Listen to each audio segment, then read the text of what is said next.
Encore plus au nord, un incendie frappe aussi l'Angleterre, dans un village à l'est de Londres. Et sous des températures sahariennes, plus de 40 degrés à Londres. C'est du jamais vu, Anaïs Cordoba. Vous êtes sur place pour Europe 1, à l'est de la capitale britannique. Anaïs, un incendie a détruit une partie du village de Wellington. Oui, la situation est maintenant sous contrôle. Une centaine de pompiers avec des dizaines de camions ont été déployés sur zone. Ils sont encore sur place pour empêcher un nouveau départ de feu.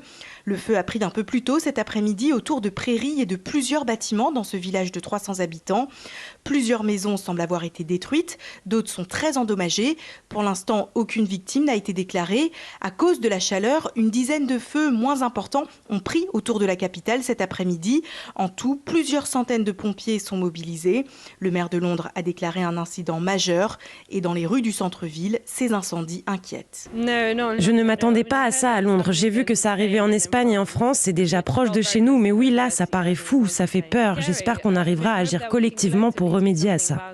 Une température de 40,2 degrés a été enregistrée près de l'aéroport d'Heathrow cet après-midi, un record.